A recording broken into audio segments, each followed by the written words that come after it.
Today on the Bandrew Says podcast, we're going to be analyzing how Australia may be jailing social media executives, Twitter making some progress, the Verge being real dumb, and a whole lot more, so go ahead and stick around.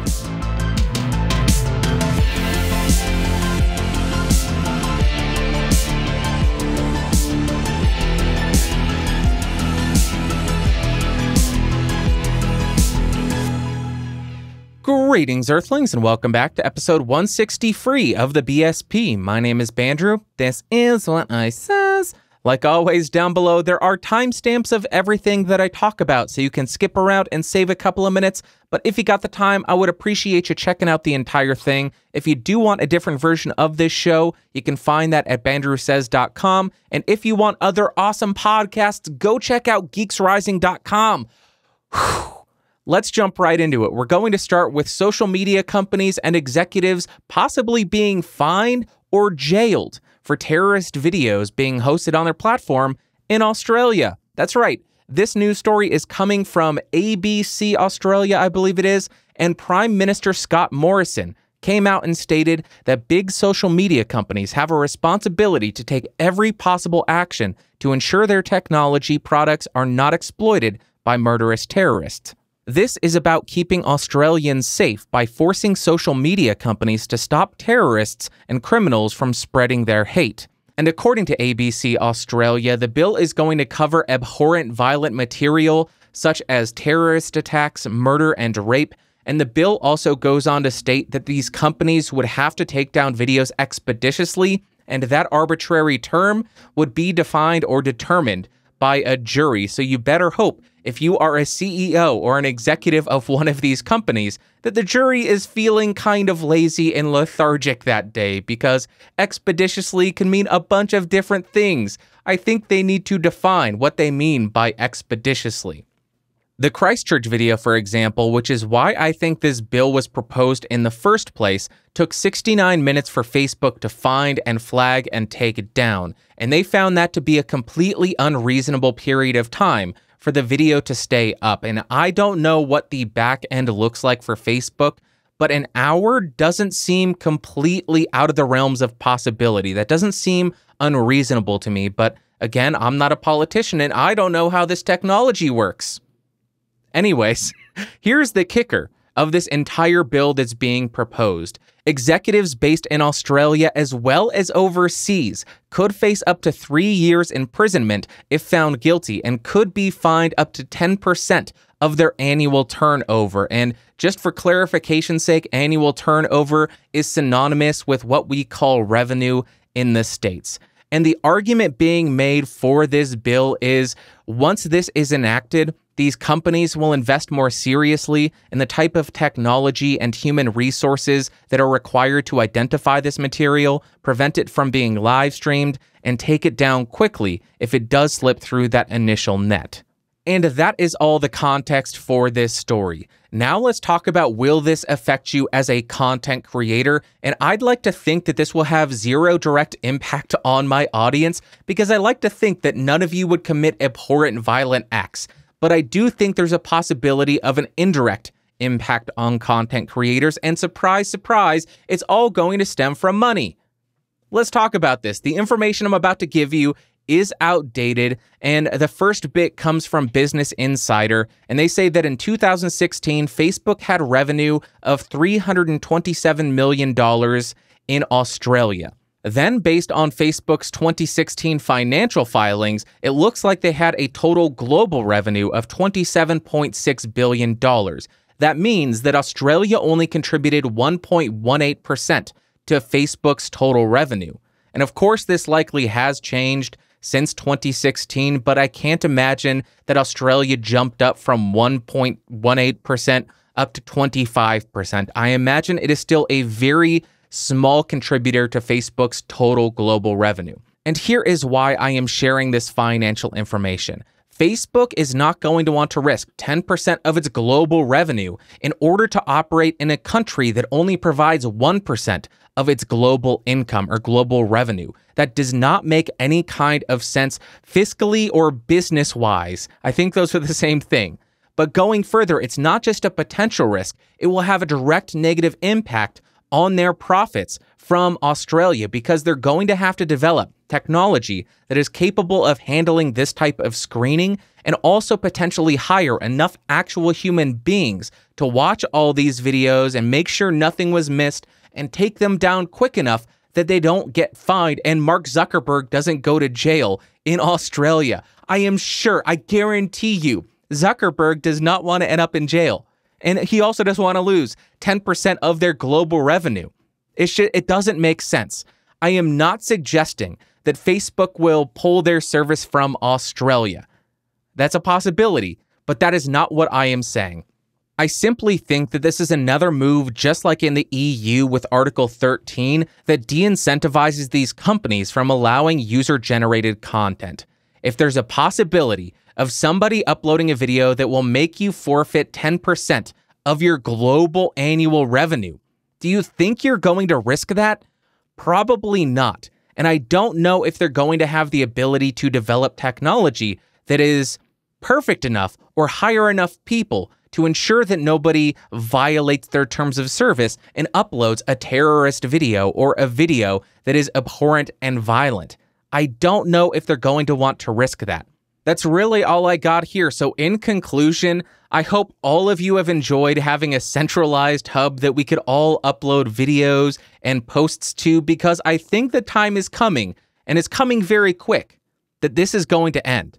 I think we will all have to revert back to having our own websites and paying Google and Facebook and Twitter and everywhere, all these different websites, to promote ourselves. I think we are going back to that time pre-social media because we're seeing this type of legislation roll out and we're seeing the pushback where people don't want platforms that allow for user-generated content, or I suppose I should say, we're seeing governments not wanting platforms that allow for user-generated content. And I think it's all coming to an end very quickly and very soon. I wanted to say thank you to Luke for bringing this story to my attention. I had no idea that this was going on, and it seems like this issue with Article 13 is more prevalent than I had previously thought, because we're seeing a similar action in Australia, or at least maybe not a similar action, but a similar possible outcome. If there's any news stories that you think I should cover, send them to askbandrew@gmail.com, shoot them to me on Twitter, or send them to me on Discord, and I will link ABC Australia's article, as well as Facebook's financial filings.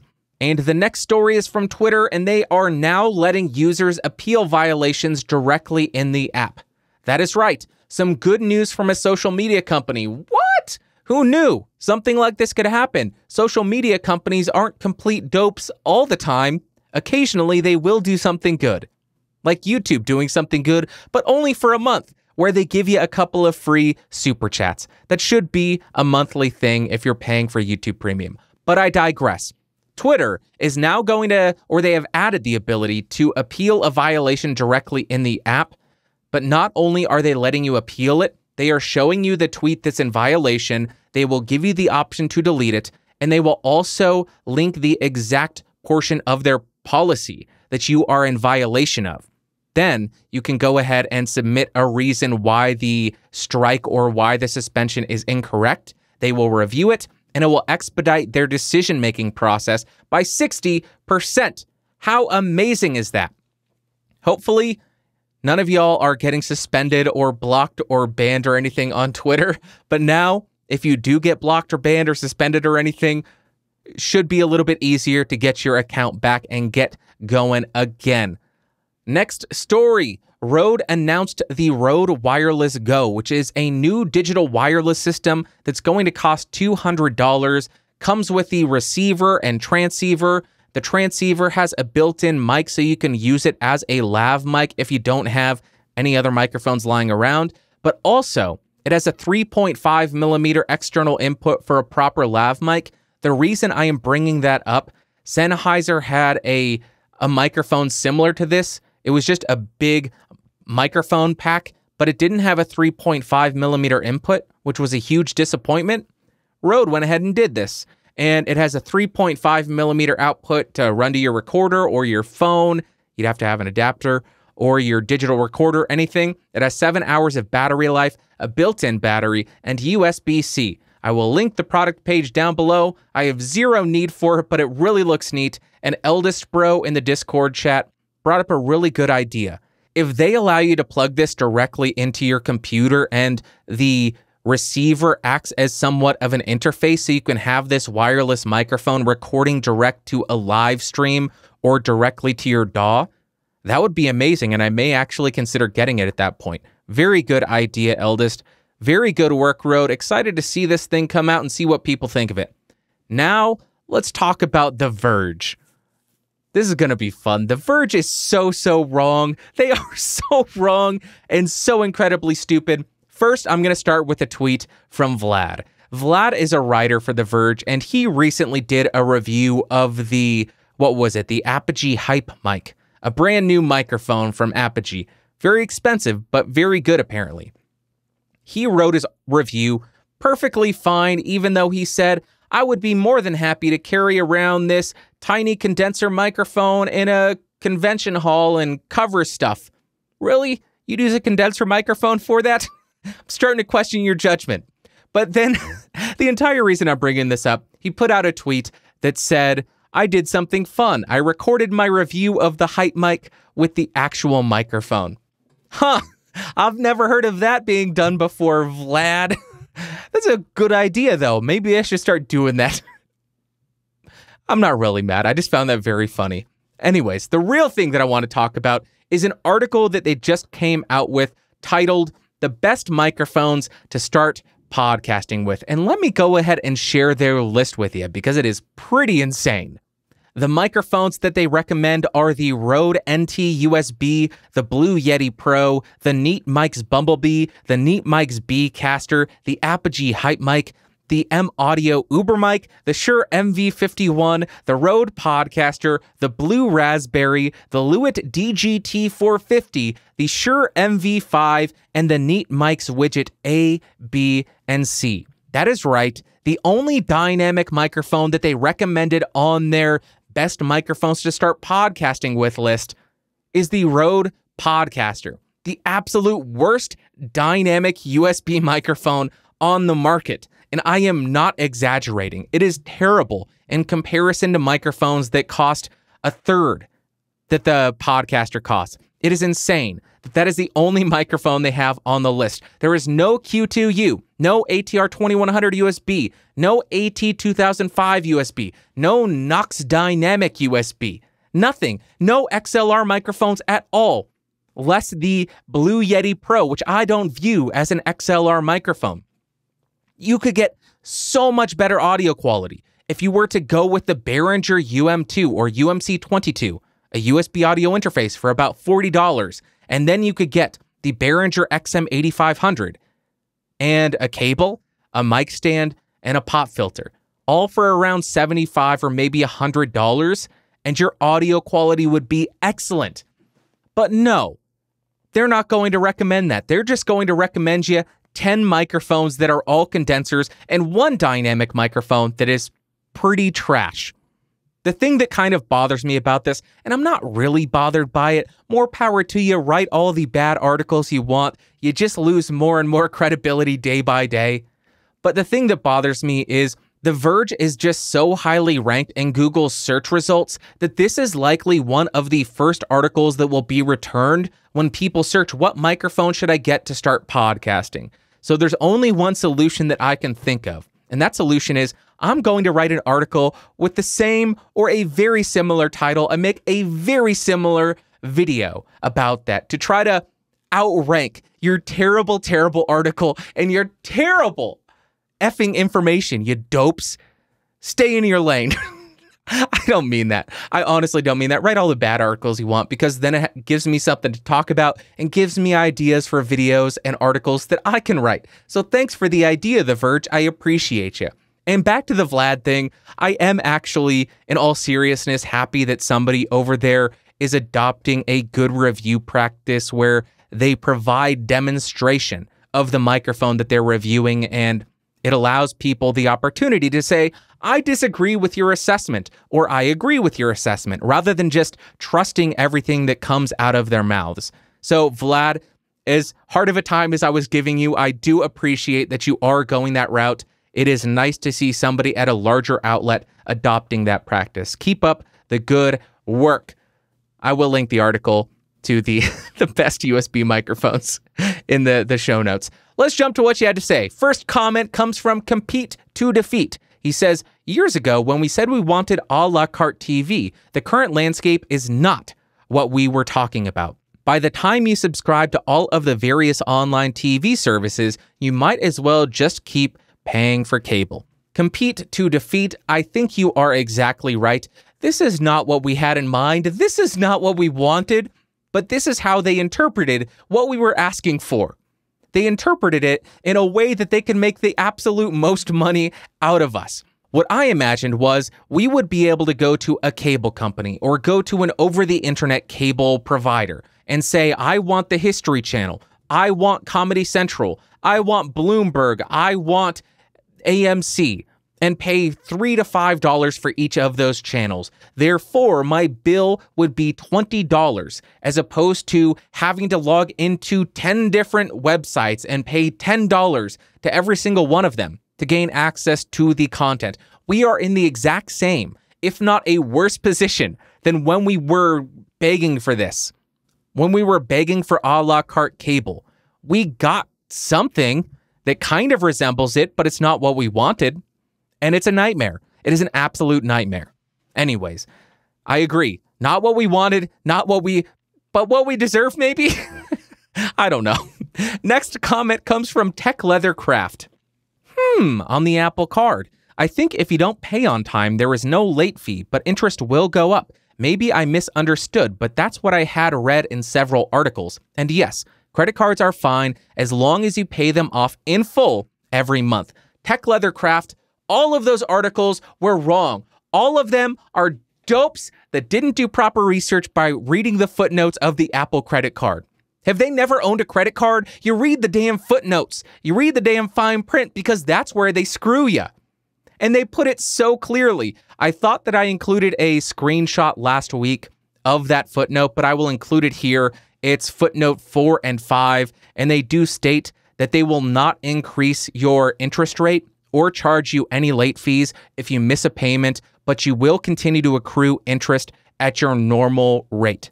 So there you have it. I was right. They were all wrong unless they have some kind of insider information about some shady dealings between Goldman Sachs and Apple to manipulate people and lock them into something that they're going to jack the rates up and screw them all. I don't imagine that's the case. I imagine there would be a lot of lawsuits and a lot of legal loopholes they would have to work through. I am trusting the footnote on Apple's website for the Apple Card. Maybe I did a little bit better research than the Verge and all of them. Nanu. They had to come out in their podcast and say, we got it wrong. We said that it was going to be raised if you miss a payment. I didn't say that. I got it right the first time, but I get everything else that I say wrong. So maybe I should just remove my foot from my mouth. So they were wrong. This doesn't look good for me.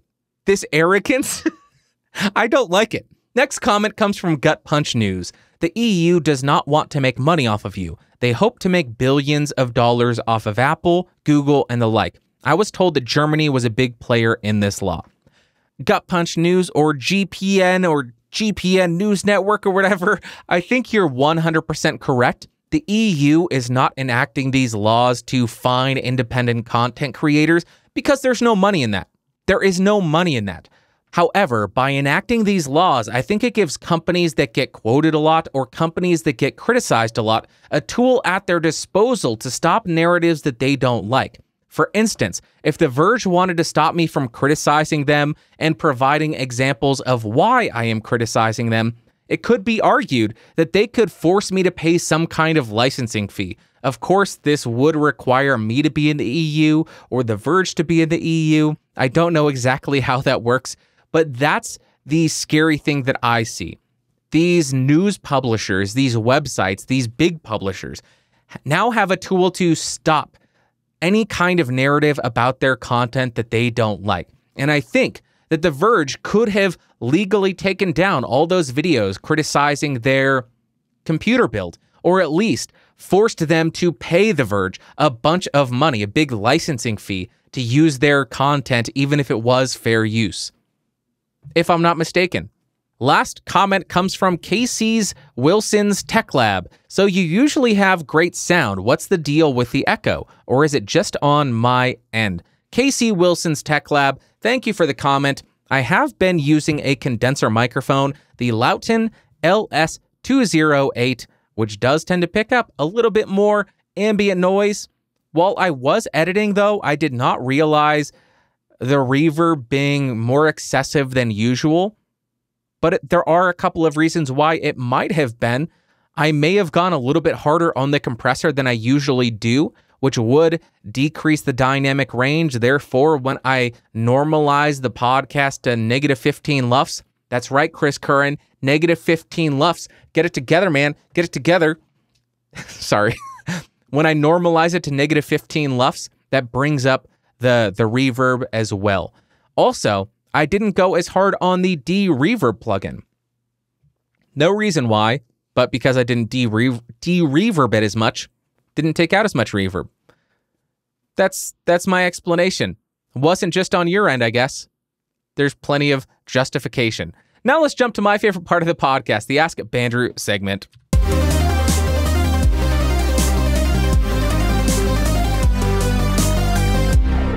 All right. If you all got any questions, go ahead and send them to askbandrew@gmail.com. And don't forget, you can send in your video question, you can send in your audio question, and if you do that, don't forget to include your podcast or your YouTube channel. Let people know where they can find you. Do all of that stuff. Get a little bit of free self-promo out of it. Let's jump into the questions. We got two emails, one an email and another a video. First email is anonymous. And let me blow this up so I can actually read it.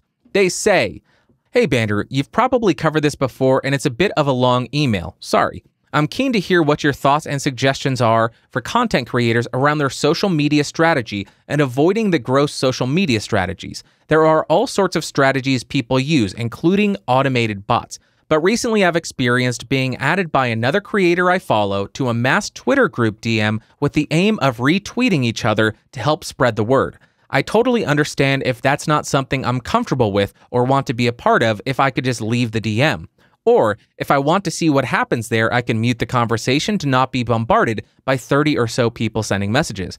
But what I find gross about these strategies, apart from randomly being added to something without being asked first or given the option to opt in, rather than having only the options of staying or opting out, is when you as a member of the group have a legit question and get ignored by all 30 people. Why would anybody in their right mind go to the effort of retweeting content that they may not have experienced or that doesn't align with their own content or they may not actually be interested in for people who can't be bothered to reply with an answer, even if it's a simple "I'm not sure"? I get that follow for follow boosts numbers and retweeting everything under a group hashtag may help with reach, but in my mind, it's artificial. Even if it does supposedly help reach, I find real engagement happens when there are real connections that are made. You actually seek out content you want to share and interact with, rather than filling your feed with retweets that your audience may or may not want. I get as creators we want to grow, but seriously? I love the exclamation points there.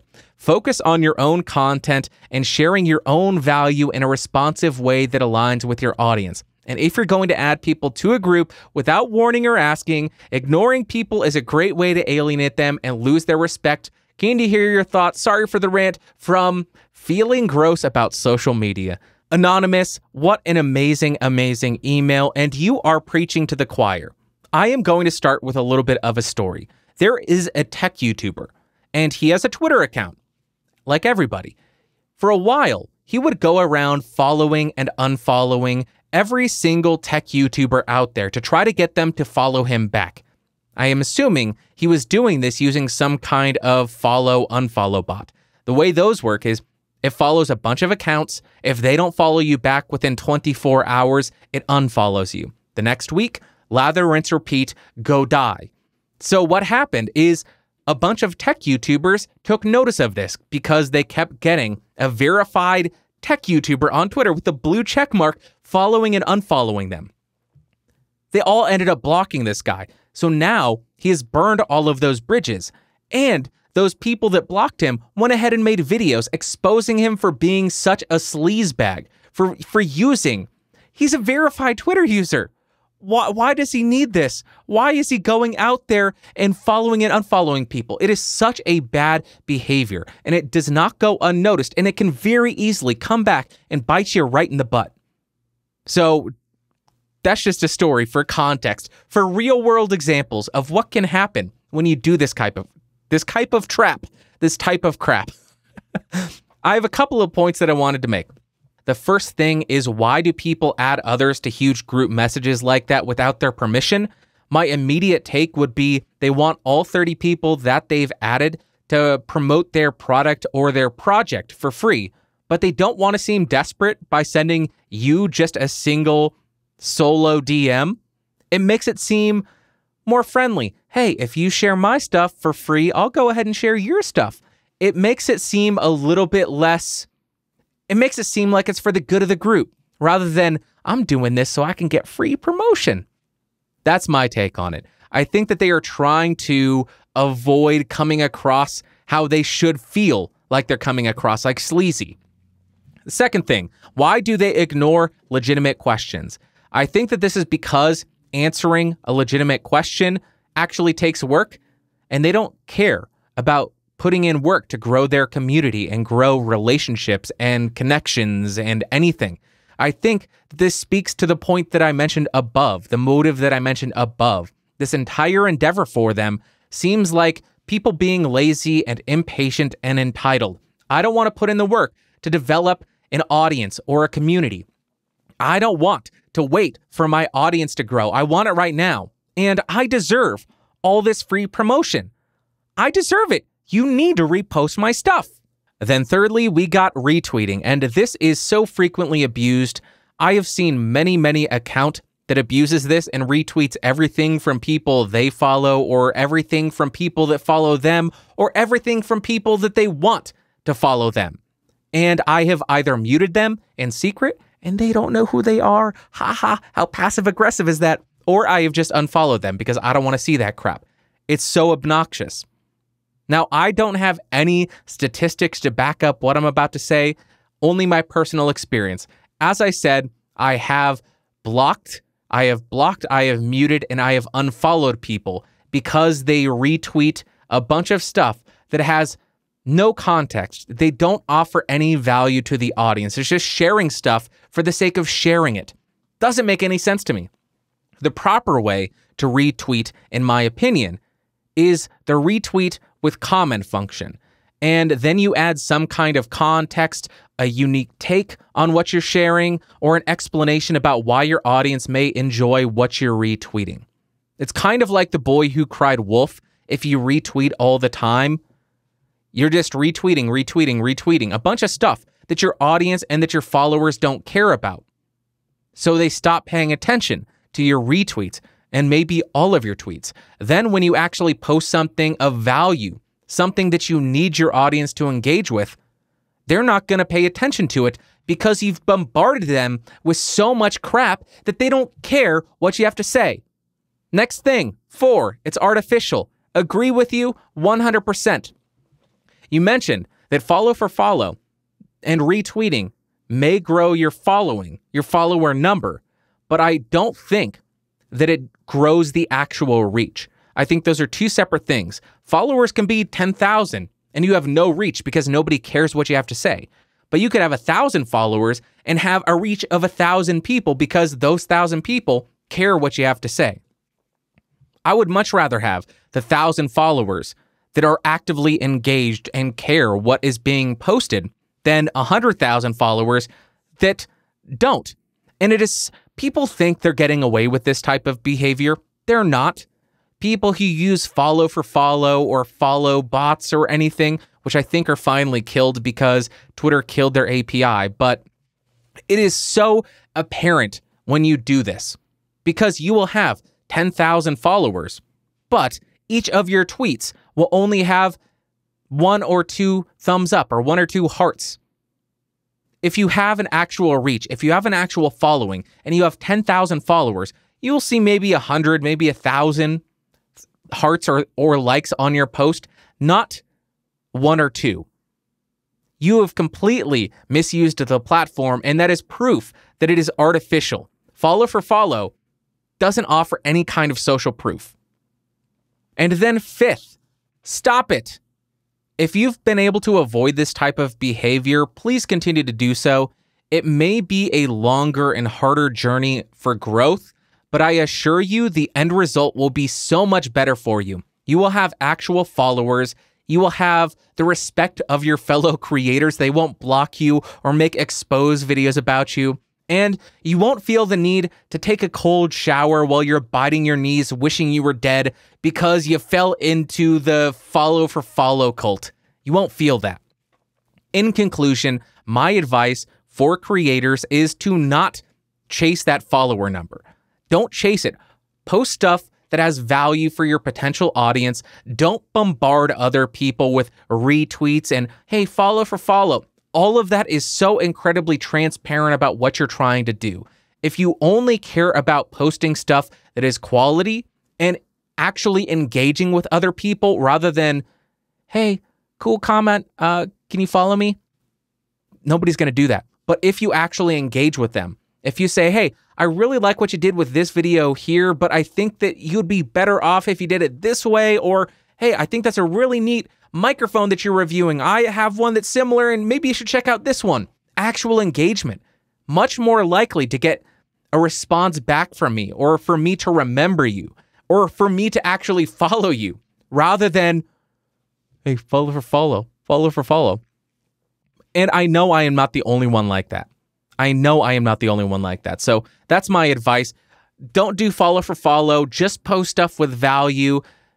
Actually engage with people, offer value to conversations. And I really think it just comes down to respecting your followers and your audience's time and their feed. If you only post once every week, they're much more likely to see it and care about it than if you post 10 things a day. I know this is terrible social media practice, so maybe you shouldn't listen to me. Maybe you should listen to these people who do follow for follow and all of that. But then you may be somebody who sits in the cold shower, biting your knees, wishing you were dead because you had to sell your soul to the social media cult. That's my advice, Anonymous. Hope that helps. Great question, and best of luck to you on your social media journey. Don't give in. Don't give in. Fight the man. Fight the system. Fight the system of follow for follow. Next email comes from a video clip, and I'm just going to play it and let them introduce themselves. Here you go. Hey there, what's up, Bandrew and listeners? This is Donald Wonder of the Voice of Mail podcast, a podcast series where we take voicemails from the public and we build conversations from it. My question for you on the podcast is, because we take voicemails from the public, we have this voicemail system where anyone can use a smartphone to send in their messages. And obviously, because smartphones aren't as good as microphones, the quality is kind of sketchy. It always sounds kind of muffled, and, you know, that's a standard telephone procedure. I want to know, Bandrew, how would you EQ it? How would you EQ it? And I'm going to give you some examples. I'm going to put a clip here. I'm going to try not to make this too long, but have a listen. And I'll put links down below if you want to download it. And listen to the podcast. Tell us what you think of the voicemail. Just to your ears, you're a very, astute audio engineer. I would wonder how you would tweak it. Would you make it more brighter? Would you put more bass in? Some voicemails come in good quality. Most don't. So I want to give you a sample of what we listen to. You can also send in the voicemail yourself, voicemail.com. See how you can always hear the voicemail before you send it. And anyway, you get the gist of it. For anyone who wants to know, just because we're all talking microphones on the channel, podcasting is awesome, by the way. I'm using the AKG D5 right now, going into a Zoom R16 multi-track recorder. That's got nothing to do with the voicemail. I just thought I'd talk about the gear. And yeah, we hope to hear from you and anyone else who wants to participate in the Voice of Mail madness. We do get a lot of trolls, as you're about to hear. Hey Bomb Crew, TQ here and asking a very simple question on kinks and fetishes that freak you the f*** out. Hello, voice of male. So I've got a would you rather question for you guys. Hey guys, Red Raven here. I hope you are all gravy, baby. James Gunn got rehired for Guardians 3. Thoughts? I actually did want to bring up a subject today. I did want to discuss what's actually been on the news recently, which is... Do you know the mental turmoil I'm going through? How do I reconcile what these two bitches did to me? I went in there, I did my job, I did it well, I kept to myself, I ate lunch by myself, I went on break by myself. What the hell else was I supposed to do? Thank you so much for taking our message. Bandrew Scott. He is awesome. And so is Podcastage. Donald Wonder or Don Wonder. I don't know if you prefer the more colloquial Donald, Sir Donald, perhaps. Thank you so much for sending in the video question and the audio samples. That was awesome and such a great question. And I had a lot of fun researching this and coming up with my response. First, I want to clarify something to not piss off audio engineers. I'm not an audio engineer. I didn't go to school for it. The farthest I would go is state that I am an audio enthusiast. Audio engineers, put down your pitchforks. I am not one of you. I don't claim to be one of you, but I appreciate the kind words and I appreciate you sharing your gear. That's always so fun to hear how people or what people are using. Very cool stuff. First off, for my listeners and viewers, how are you recording the voicemails? You're using a service called SpeakPipe, which I think the lowest is $12 a month and it goes up to $36 a month. It allows people to leave voicemails, and I went ahead and headed over there, recorded a sample with it, with a nice setup with the Neumann KMS 105 through the Rodecaster Pro to see how it sounds, if it's the service causing this type of issue or if it is the phone that somebody's calling in on. And here is the sample that I recorded. Okay, this is actually just a test. I wanted to see how your voicemail system works and how it sounds when you're using a decent microphone. I'm using the Neumann KMS 105 through the Rodecaster Pro, and SpeakPipe did not allow me to actually select the microphone input that's being used. So let's see how it sounds. I don't know. And there you have it. That is the sound quality that I was able to get out of SpeakPipe using a $1,300 setup. It's not bad by any stretch of the imagination, especially for a voicemail, but it does sound like a low bitrate MP3 where you lose some of the air frequencies.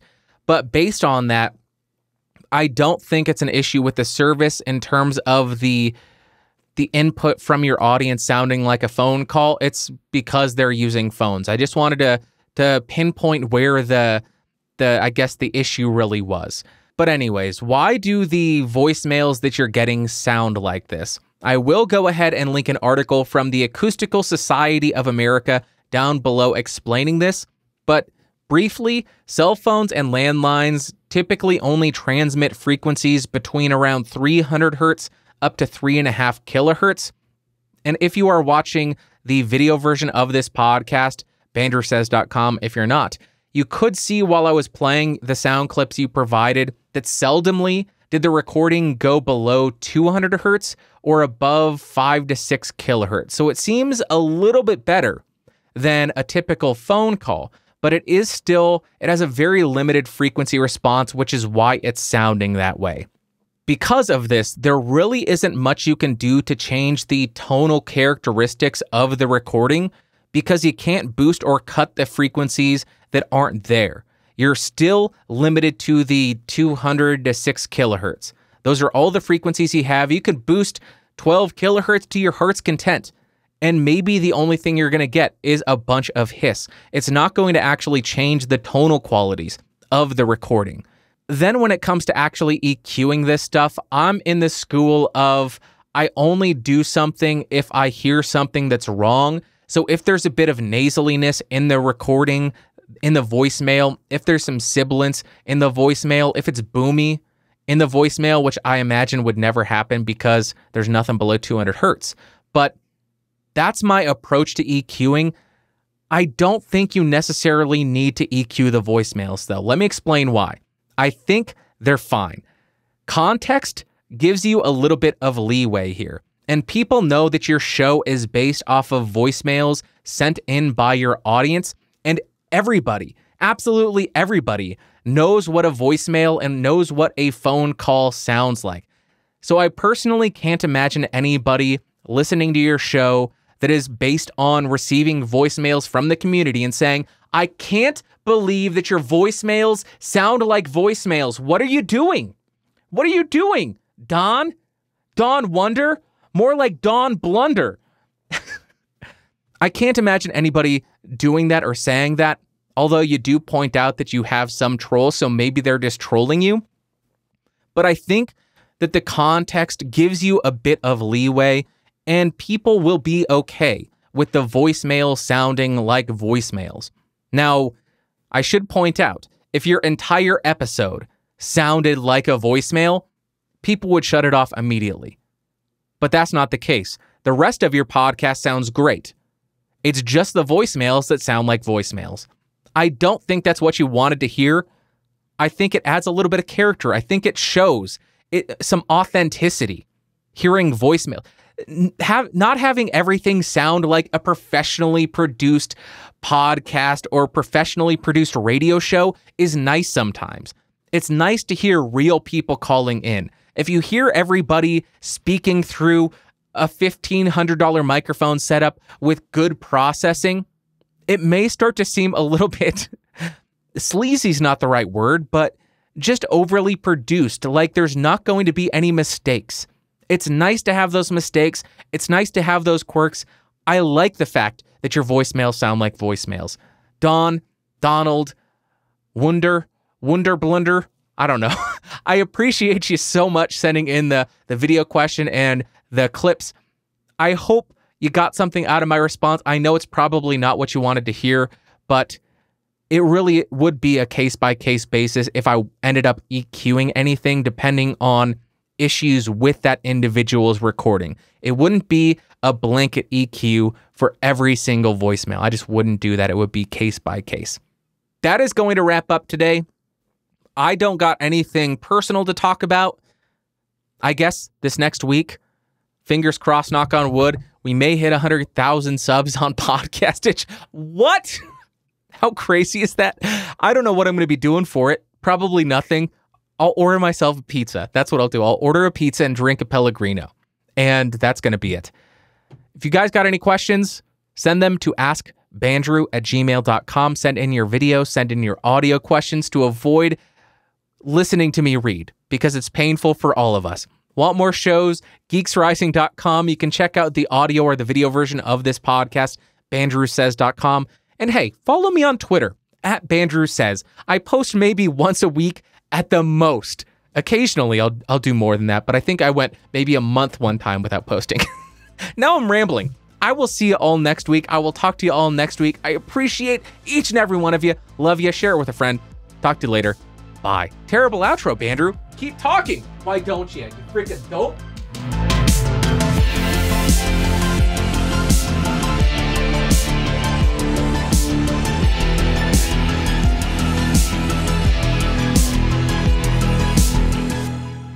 This has been a Geeks Rising production. Your executive producer of Bandrew Scott. For more information, head over to www.geeksrising.com.